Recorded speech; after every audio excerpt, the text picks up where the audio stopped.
অবশেষে বোঝা গেল যে এইভাবে লুটপাট করে নীল নকশা এবং ষড়যন্ত্রের মাধ্যমে সোশ্যাল মিডিয়া অ্যাকাউন্টের মাধ্যমে আমিরে জামাতেরকে বদনাম করে যদি তারা কিছু করতে পারে, কারণ বাংলার জনগণ জানিয়ে দিয়েছে দিল্লির সামনে মাথা নত করে দস্তখত দিয়ে লন্ডন থেকে যে মুফতি এসেছে তার বিএনপি চলবে না।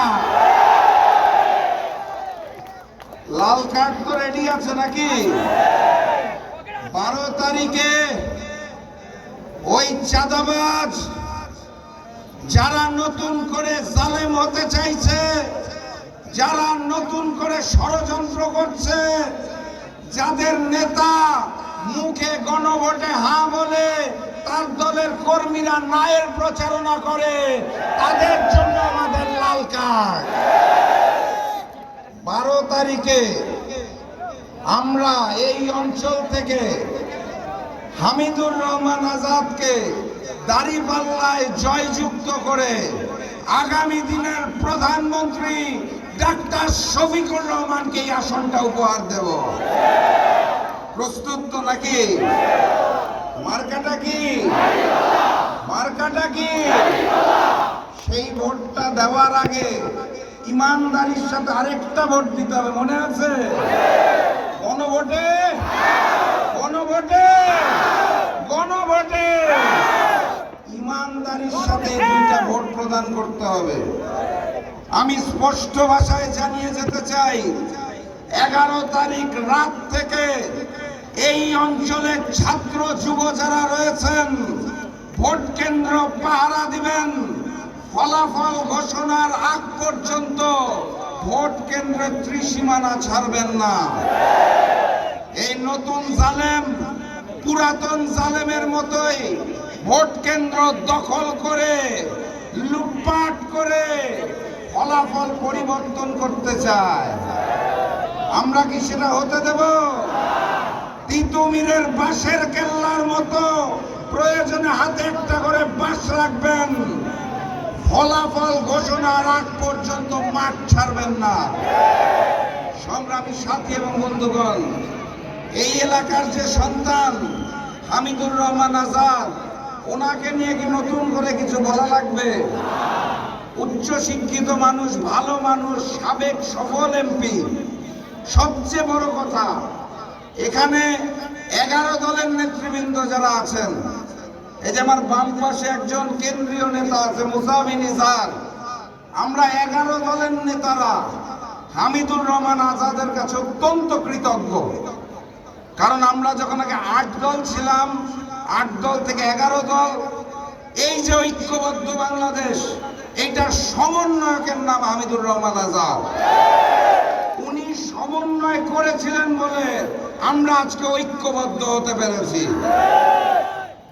সর্বশেষ ওনার সম্পর্কে যেটা বলতে চাই, ডাক্তার শফিকুর রহমান আগামীর প্রধানমন্ত্রী হওয়ার পরে হামিদুর রহমান আজাদ আপনাদের এলাকার সন্তান, ইনশাআল্লাহ বড় মন্ত্রণালয়ের দায়িত্ব নেবে।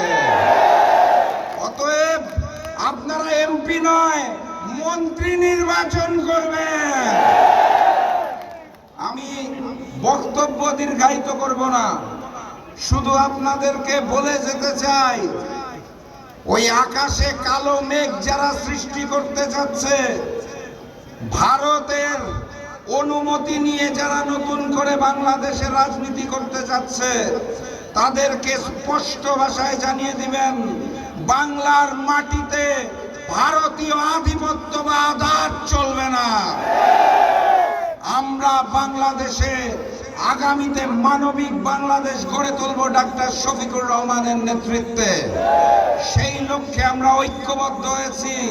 বিএনপির সাথে কোনো দল নাই, বিএনপি জোট বলে কোনো কিছু নাই। 3-4 জন বামপন্থী নেতা, ওই বামপন্থী বিএনপি বনাম ঐক্যবদ্ধ বাংলাদেশ, আমরাই বাংলাদেশ, আগামীর মানবিক বাংলাদেশ হামিদুর রহমান আজাদের নেতৃত্বে এই এলাকায় গড়ে তোলা হবে ইনশাআল্লাহ। আমরা প্রস্তুত। তাহলে স্লোগান নিয়ে বিদায় দেই। আজকে আর অনেকগুলা প্রোগ্রাম আমার। স্লোগানটা মনে আছে? ওই যেই স্লোগান শুনে পুরাতন জালেম আওয়ামী লীগের বুক কাঁপত, যেই স্লোগান শুনে নতুন জালেম বিএনপির বুক কাঁপে, যেই স্লোগান শুনলে ভারতের বুক কাঁপে, সেই স্লোগানটা মনে আছে? নারায়ে তাকবীর, নারায়ে তাকবীর, নারায়ে তাকবীর।